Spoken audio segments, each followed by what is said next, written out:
Hey guys, so I figured I would kit up our diamond painting that you guys chose.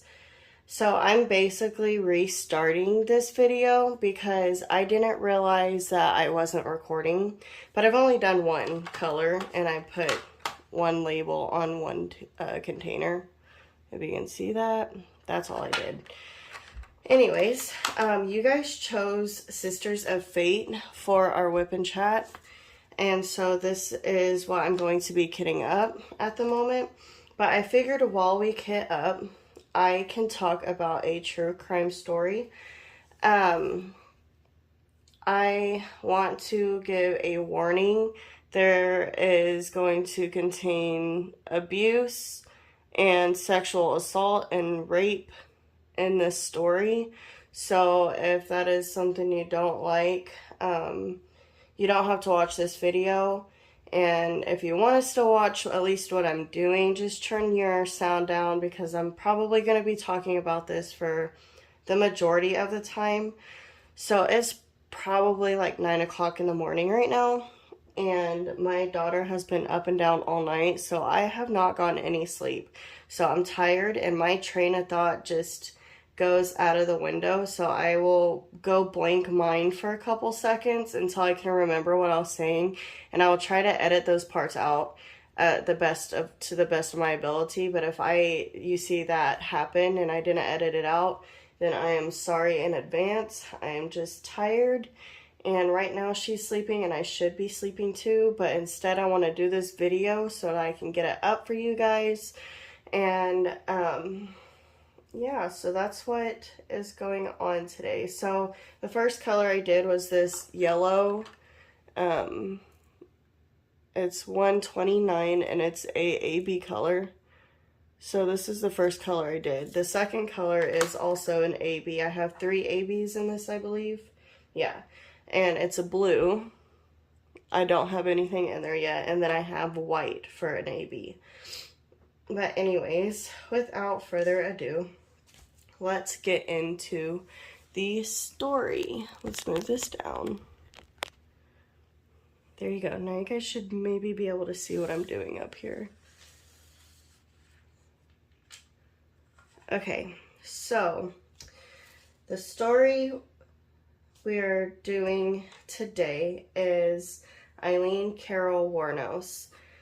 Eileen was known as the highway hooker serial killer, or the first female serial killer, which I kind of disagree with on that one because there's been women in the past, and plenty of them too, that have killed people, like by using poison, and I'm sure other stuff, but that have killed people. So I don't really know if I would call her the first female serial killer.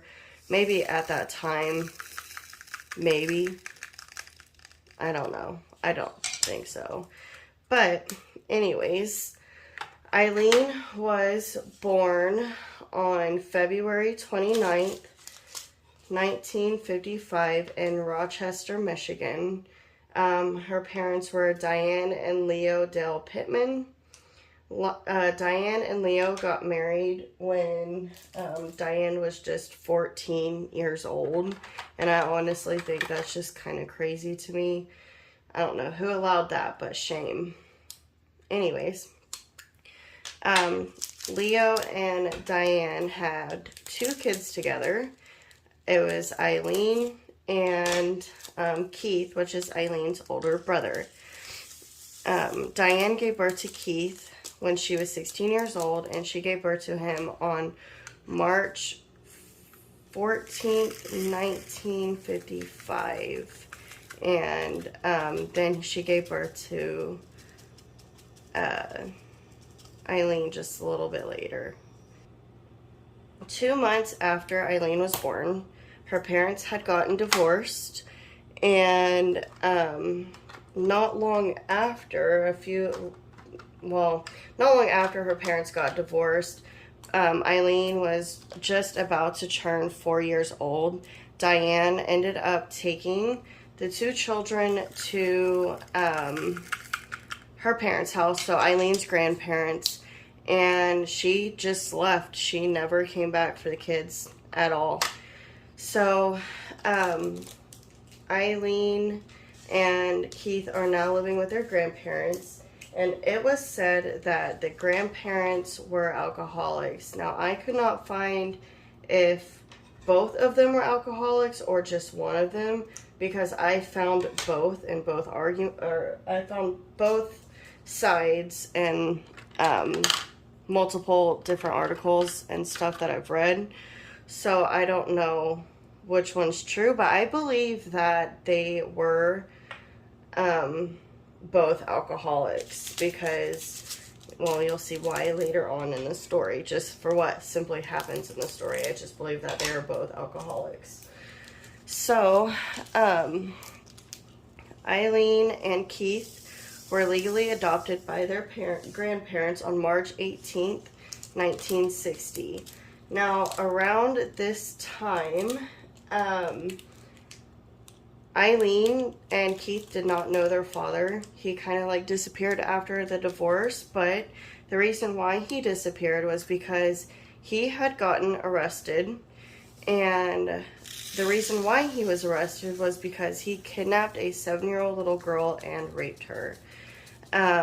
So he was actually in and out of mental hospitals and prison for most of Eileen's childhood, and that was because he was also diagnosed with schizophrenia, and so he would do something bad and then go to a mental hospital or a prison. So Eileen never knew her father, and Keith did, but he probably didn't have any memory of him because he was probably around 1 or so whenever the parents got divorced.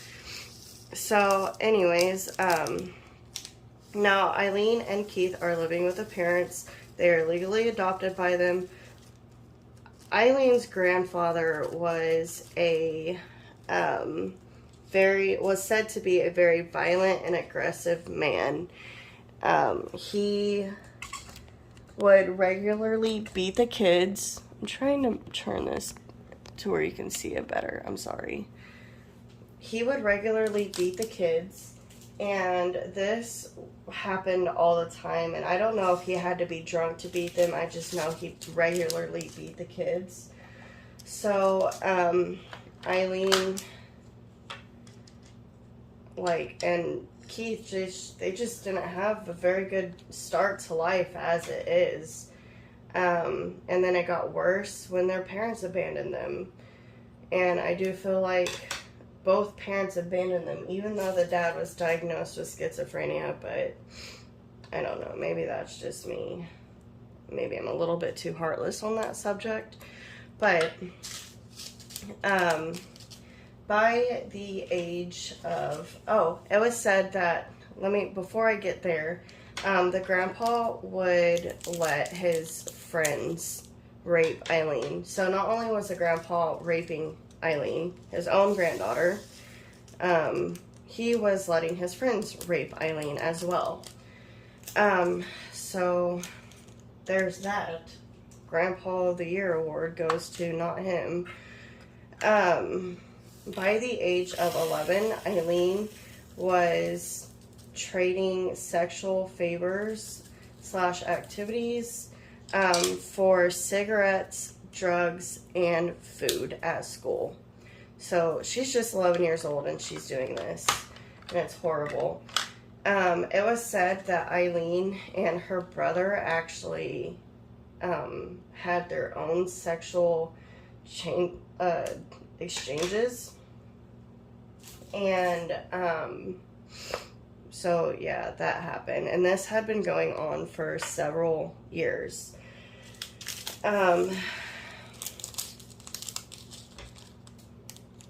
By the age of 14, Eileen fell pregnant, and she fell pregnant with one of her grandpa's friend's babies. So her grandparents were pissed off at her, and they blamed her and said it was her fault. So they sent her to a home for unwed mothers to finish out this pregnancy and give birth.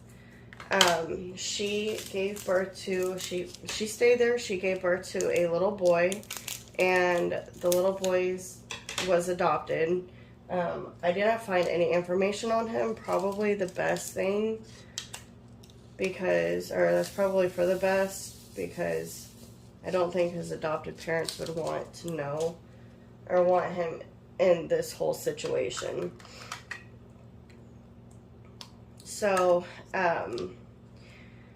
after, a few days after she gave birth to her son, she moved back in with her grandparents, and a few days later after she moved in with her grandparents, her grandma had died of liver failure, and that is why I think both grandparents were alcoholics. I'm not saying like liver failure is the only, or alcohol is the only way your liver could fail, but I would say it has a lot to do with it. Anyways, and then a little bit after her grandmother dies, her grandfather kicks her out of the house at 15. She's 15 years old at this point, and her grandfather kicks her out of the house. So Eileen ends up going back to, like, I don't know if it was the woods of where her grandparents lived or if it was her old house, but she ended up going into the woods, I'm assuming by her grandparents' house, and she lived there. So now she's 15 years old. Oh, I also forgot to mention that she did drop out of school before her grandpa kicked her out, so that's another thing. She dropped out of school. Now she's homeless, and she doesn't have any way to fend for herself. Sadly, she would resort to prostitution. So she would live in the woods during the day, and at night she would become a prostitute so that she could support herself. And not much was said, or I couldn't find much at least, from this point on, from age 15 to age 18. It was just said that she was a prostitute, so I'm assuming she did this for 3 years. But eventually, she ended up at age 18, or around age 18, she ended up getting arrested in 1974 for a DUI, disorderly conduct, and firing a gun while she was driving a vehicle. This wouldn't be the last time she got arrested, and it's pretty sad that she had to even have a start to this, the way her life started. She just did not have a chance, her or her brother. So over the next couple of years, she was arrested multiple times on multiple occasions for petty theft and crimes. Let me make sure that I put the right one in there. Yeah, I did. Okay.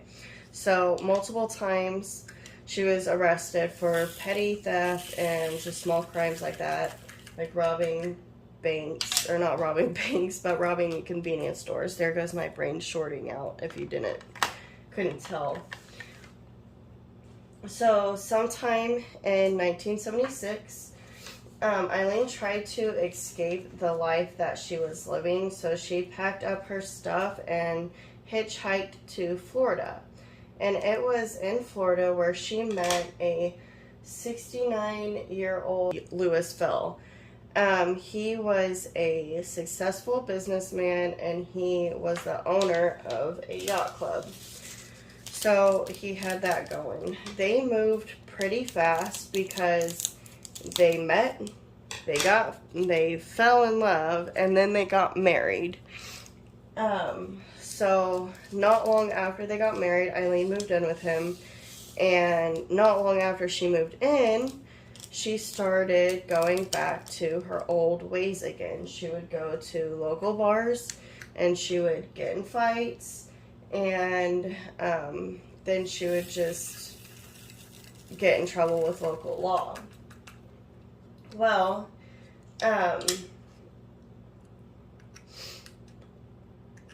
I guess she had become aggressive towards Phil, which is her husband, because he had to file a restraining order on her.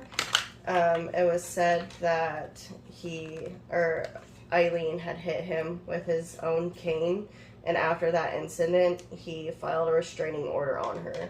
So she ends up packing up her stuff and hitchhiking back to Michigan. So once she got to Michigan, it did not take long for her to get arrested, because on July 14th, 1976, Eileen was arrested at Bernie's Club for disrupting the peace because she threw a cue ball at a bartender's head. Like, come on, Eileen, you can't do that. 3 days after she got arrested, her brother Keith had passed away from cancer, esophagus cancer, and he left her $10,000 of his life insurance money. It was said that Eileen had paid off a fine that she had owed, went and got a brand new car, and then she spent the money on other luxuries. She blew through 10 grand within 2 months. And she also wrecked her car not long after she got it. I didn't know where to fit this in at exactly, but when somewhere around the time she got this money, Lewis Fell, her husband, that's in Florida, and her both went and annulled their marriage. So they're no longer married anymore. They're done for. And I'm assuming Fell just went back and lived his normal life as a 69-year-old man living life on yachts. So, anyways, in May 1981, Eileen headed back to Florida, and when she was on her way there, she robbed a convenience store, and as one does when they're poor and going down the wrong path in life. But it was said she actually got $35 and 2 packs of cigarettes. She did get caught, and she did get arrested for that, and she was arrested for a year. And Eileen actually said in one of her interviews that she was very sloppy with her work. Like, she did not try to hide anything there. She didn't take any type of precautions to really hide what she was doing. She didn't care. But anyways, she was arrested and she was in jail for a year. And then she got released and she was arrested 3 days later for writing forged checks to a bank in Key West. So after she gets released from jail again, she ends up meeting a woman named Tyra Moore. She met Tyra Moore in a gay club in Daytona Beach, and it was known that Eileen was very standoffish with relationships, but she said once her and Tyra started talking and getting to know each other, they hit it off pretty quickly, and it was almost like love at first sight for Eileen. That beeping in the background is my baby monitor is dying, so I don't have the cord in the kitchen with me. I just have the baby monitor, but I'll go ahead and shut it off.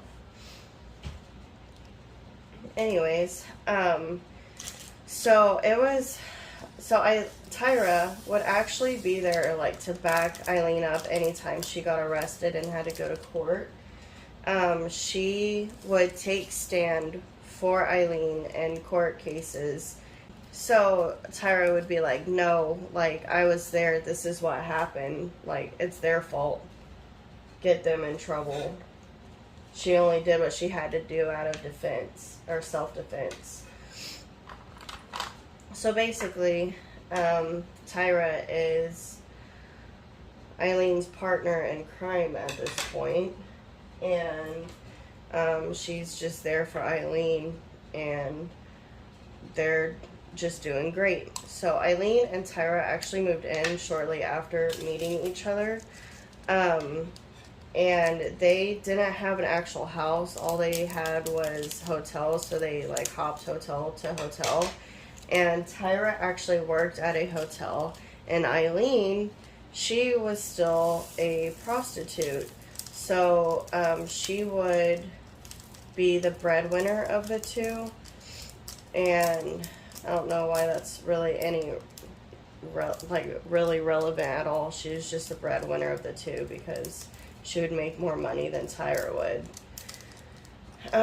But essentially, you could call them a power couple in crime.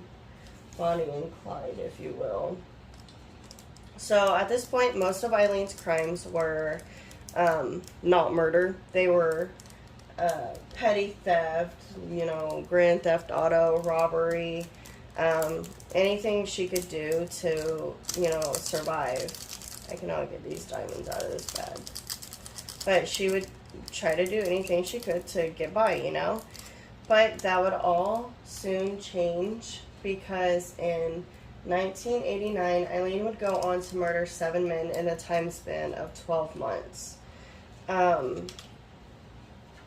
It's kind of just insane how quickly these murders went for someone that didn't commit crime. Well, she didn't kill anybody her whole life, and then she just went on a killing spree and killed 7 men in 12 months. It's kind of crazy. Maybe that's why she has the world's first woman serial killer title, because she just did it rapidly and in a short time span. I don't know. Maybe that's what it is. Anyways, so Eileen's first victim was Richard Mallory.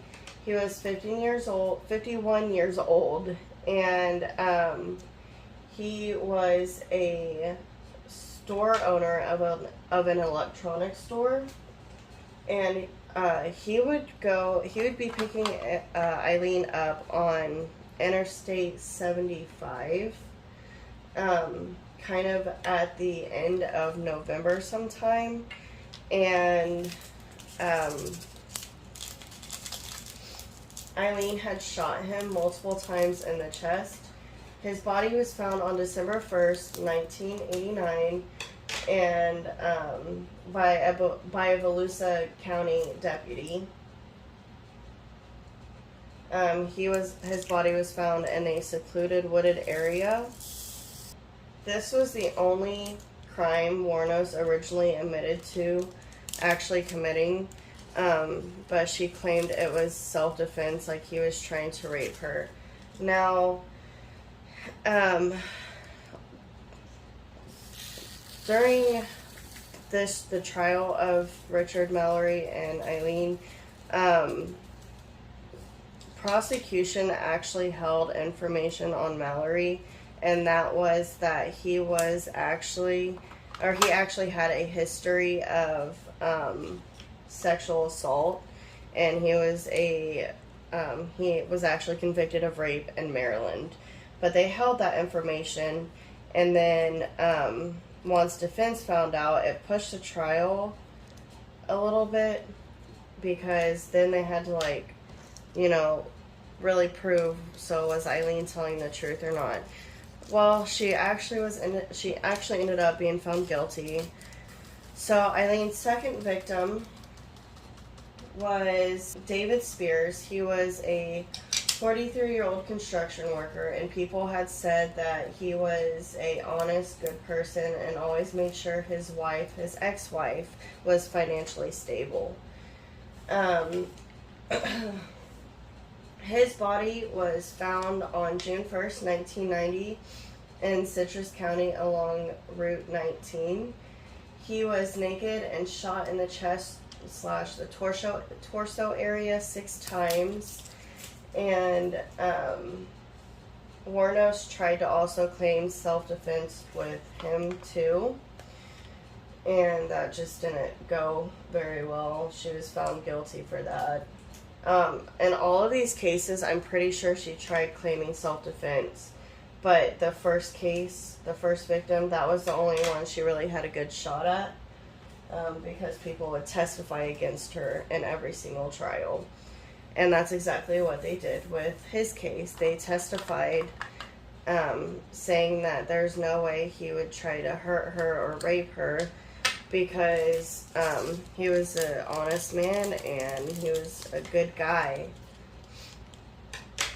So the fourth victim was Peter Seams, and he had left Florida for New Jersey in June 1990. He was a 65-year-old man who was described as a very good person and was easygoing, and he was very religious as well. And sadly, he did not make it to New Jersey, because they found his vehicle in Orange Springs on July 4th, 1990, and his body was never actually found. But Eileen tried to say that she did not commit this murder or anything, and didn't have anything to do with his murder. But they had strong evidence pointing her to his murder because of his stolen car. I'm assuming every time she killed a victim, she stole their car, because there's a lot of evidence with stolen cars in in a couple of the victims. So, victim number 5 was 50-year-old Trey Burris, who is a very well-liked member of his community. He was a respected member of his community, and he had been reported missing on July 31st, 1990. Sorry, I had to remember, because I couldn't remember if it was July or August. But he was reported missing on July 31st, 1990, and he was shot twice and left in a secluded, wooded area like the other victims, except for Peter Seams, because we don't know what happened to his body. And his body was found on August 4th, 1990. The sixth victim was Charles Dick Humphreys. He was a retired Air Force major and police chief. He was also an investigator for child abuse, and he was obviously a well-respected member of his community, and he was also found in a secluded area on November 19th, 1960. Oh, no, that's not him. He was found September 12th, 1990. And he had multiple gunshots to the head, and his car was found in Suwannee County like a few days later after they found his body. Hey guys, so editing Ashley here. So I realized that I had skipped over one of the victims, and I don't know how I missed him, but I did. He was actually the third victim. He was a 40-year-old man named Charles Carson. He was found in the woods in a secluded area, and his body was severely decomposed. He was a part-time rodeo worker, and they actually had witnesses that linked Eileen to his stolen vehicle because they saw her driving around in his vehicle. I don't know how I missed him, and I'm sorry I did, but anyways, let's get back to the rest of the story, and let's talk about victim number 7 and what happens with the rest of the case. Bye guys. So on to her final victim. His name is Walter Antonio, and he was a 62-year-old police officer, and he was on duty. He was the one that was found on November 19th, 1990, partially naked, and he was also found in a secluded area, and his car was found in Brevard County 5 days after he was found. So those are all of Eileen's victims. So police had actually started piecing the victims together because Eileen would steal the vehicles, and there'd be fingerprints, and they all had the same MO. But at this point, the police didn't really know it was Eileen. But with one of the victims' cars, there was actually witnesses that came forward that said that they saw two women driving this person's vehicle, and they ended up actually getting fingerprints from that vehicle. And so they had fingerprints, and I don't know how they didn't link those fingerprints to Eileen at the time, because once you get arrested, your fingerprints get taken, and so they're in the system. So I don't know how they didn't have the fingerprints and why they didn't run them. Anyways, they had witnesses that said that they saw two women with this victim's car. A little bit later, Eileen and Tyra were out driving around, and they actually had gotten into a wreck in front of somebody's home. And it wasn't a bad wreck. Nobody was injured, but it was like they wrecked into the ditch, and it was just really loud. So it caused the people that lived in the home to come out, and they saw these two women sitting in the car, and they're like, are you guys okay? So they were like walking up to the car, and at this point, Eileen and Tyra are both panicking, and so they get out of the car and they just take off. They run. All these people were trying to do is ask if Eileen and Tyra were okay, but I'm assuming they were driving around in a stolen vehicle, and so they ran.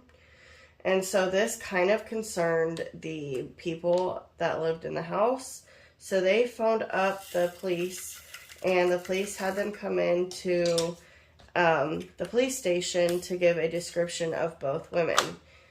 And at around this time, like around with the time with all the murders and stuff, they had put out a campaign for anybody that they saw, like witnesses. They were just trying to gather information on Eileen at this point, but they still didn't know who was like stealing these cars and committing these murders. Well, after these women or these people that lived in the house had come in to the police station, they had a full description of who Eileen was. And around this time, they actually had pawn shops call them and say that they think that some of the items that were pawned, or in their store that I guess were pawned to them or whatever, were possibly the victims. So the police went and checked all of that out, and they actually were able to lift fingerprints from some of the items, not all of them, just a couple items. And so now they run these fingerprints, like all these partial fingerprints, through the database that they have, and they now have a full description of Eileen and Tyra. They have fingerprints, and now they're just trying to find them. So, Eileen and Tyra are still on the run. Eileen, on January 9th, 1991, goes to a local biker bar in Florida called The Last Resort. And when I was reading this, I kind of thought it was funny because it's like maybe she knew the police were on her. And so she, like, I don't know, it's just ironic. She went to a bar called The Last Resort. I just kind of found it a little bit funny and ironic. So anyway, she goes to this bar, and police were actually able to arrest her for an outstanding warrant. And then, and Tyra was not with her at this point, by the way, because Tyra and Eileen had both gotten into a fight. I'm assuming Tyra was tired of running, and she got fed up and said, I'm done with this, I'm going back home. You do what you want to do, but I'm going. So she actually was found by police in Pennsylvania, and they wanted to get a confession out of Eileen. They, as in the police, wanted to get a confession out of Eileen, because remember, she's arrested now, so they've got her. They just need a confession because they have all this evidence, but they just need that one last step. So they found Tyra and they asked her, hey, will you come back to Florida with us to get a confession out of Eileen in exchange for full immunity? So Tyra was like, you know what? I'm going to take it. We're going to go. So they take her back to Florida. They put her in a hotel and they bug the hotel's phone so that they can hear both Tyra and Eileen's conversations. So Tyra had called Eileen multiple times over the next few days, and finally Eileen admits it. She was like, yeah, I killed those men, but it was out of self-defense. And even though she was claiming self-defense, this was still a confession, so the police were able to run with it.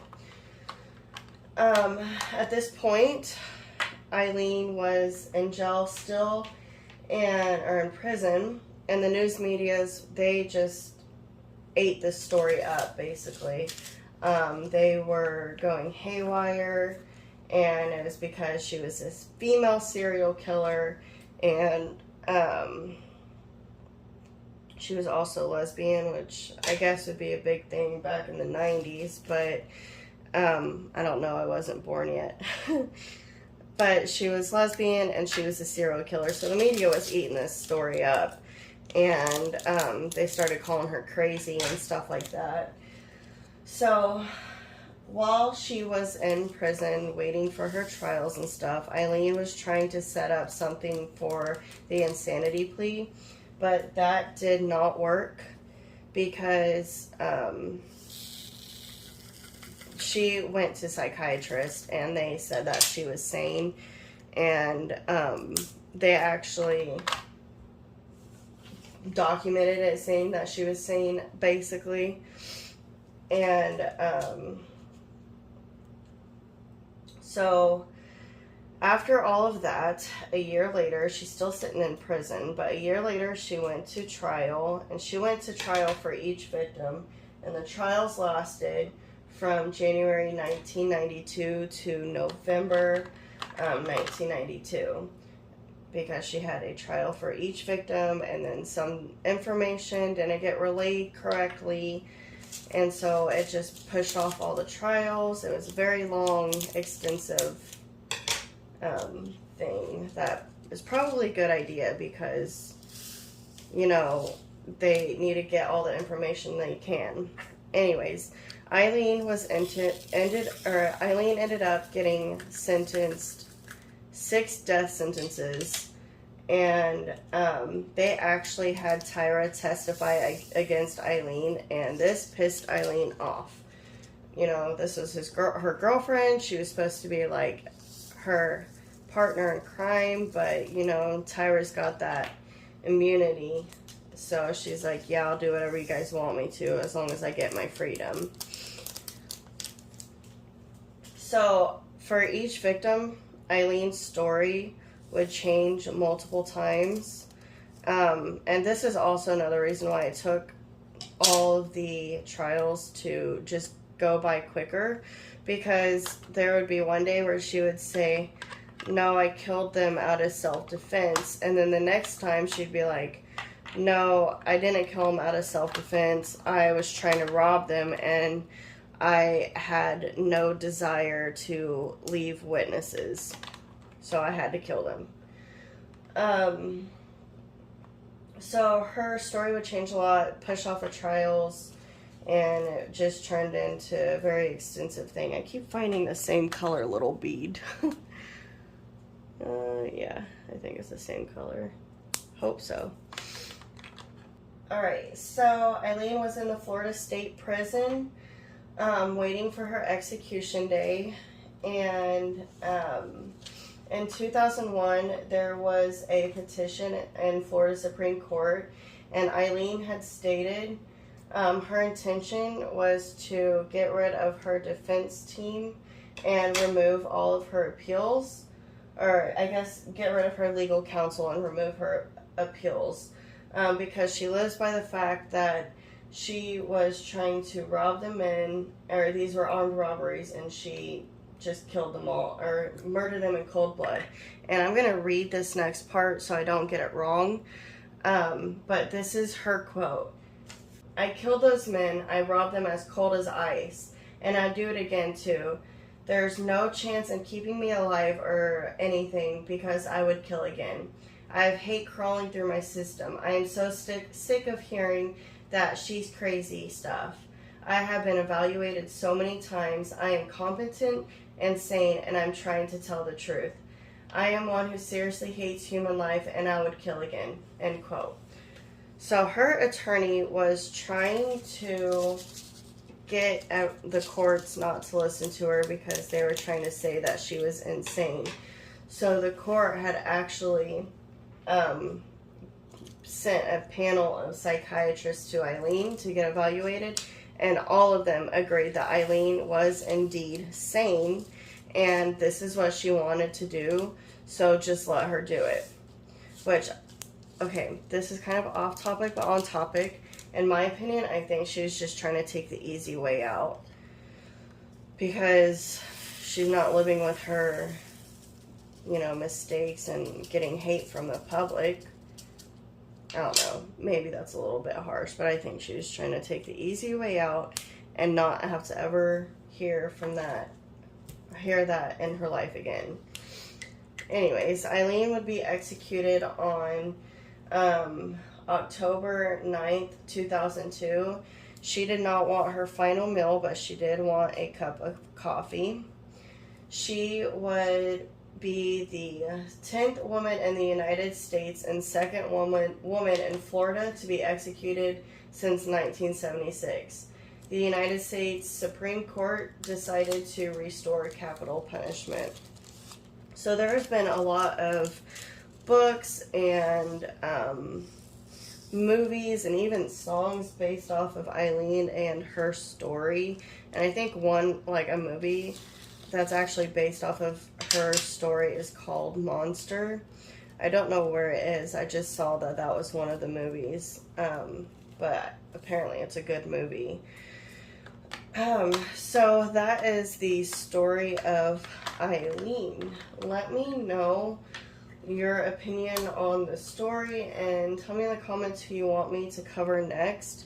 I know I technically didn't get this whole thing done. I have so many more bags up here. But guys, I'm getting tired, and you kind of see how I'm kidding up, so this is going to be, well, probably mostly both of these will be filled up completely with all the colors and diamonds. But I'm so tired, I'm ready for bed. My voice is going out, I don't know if you can tell, but I just wanted to say thank you for listening to my YouTube video, and I'm sorry I'm so spaced out and out of it. I'm just tired. It's been really a rough couple of days with both of us being sick, me and the baby, that is, and then her going through, like, I don't know what it is. She's going through like a sleep regression or something, because she'll go to sleep at like 10, 11 o'clock at night, and then she'll wake up at 1 or 2 o'clock in the morning, and she'll be up until 5 in the morning. And then today was the first day she actually did not go to sleep. Whenever I put her back down, she stayed up until like 8:30. And let me tell you, I was just wanting to stay up long enough to record this video and get her in bed, and then I could edit it whenever I woke up and post it. But that did not happen. I ended up having to stay up way later than I intended to. But also, I'm sorry, the story was a little bit choppy and I spaced out a lot. I will do my best to edit what I can, and if I cannot edit it, then I'm just sorry. My storytelling will get better as I get used to YouTube and remembering in better detail the stories. So anyways, thank you for watching my video, and I hope you guys come back and I didn't scare you off with this video and me. I feel like I did horrible, honestly. But I will get better. And I know I will, so just stick around and see me get better. Anyways, thank you for watching, guys. And I hope you guys have a great day, afternoon, or night, wherever you are.